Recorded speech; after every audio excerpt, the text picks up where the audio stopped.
Hi guys, আমি যখন as you all know আমি একজন কন্টেন্ট ক্রিয়েটার। তো রাস্তাঘাটে যখন আমি রিল বানাতে যাই, নর্মাল ট্রানজিশন ভিডিও, কোনো ইনডিসেন্ট না, নর্মাল ট্রানজিশন, আমি এমনি আমার মুখ দেখাচ্ছি বা আমি হাঁটছি ওরকম কিছু বানাতে যাই, নর্মাল নিজে স্ট্যান্ড নিয়ে যাই। সবসময় তো সবাইকে তেল মানা সম্ভব হয় না, আমার সাথে চল, আমাকে বানিয়ে দে, ধর, নিজে একলাই যা করে করি। যাই হোক, তা রাস্তাঘাটে কিছু মাঝবয়সী মহিলারা, স্পেশালি মহিলারা আর কিছু বুড়োরাও, ওই যেখান দিয়ে আমি কিছু বানাচ্ছি সেখান দিয়ে যাবে। প্রথমত ঠিক আছে, কোনো ব্যাপার না, রাস্তাটা আমার একার না, সবার ইউজ করার আছে, অধিকার আছে একদম 100 বার। কিন্তু ওদের তাকানোগুলো এমন থাকে,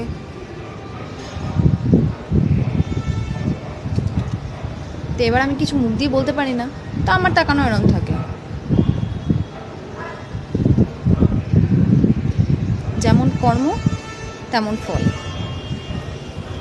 action speaks louder than words. সবসময় ঝগড়া করা বা মুখে কিছু বলা সম্ভব না, না, আর আমার বলার কোনো অধিকারও নেই, কারণ চোখ, ফ্রিডম অফ, কী বলবো, দেখার ফ্রিডম সবারই আছে সব কিছু, তা আমারও এক্সপ্রেশন দেওয়ার ফ্রিডম আছে। That's it, bye everyone, টুডলস।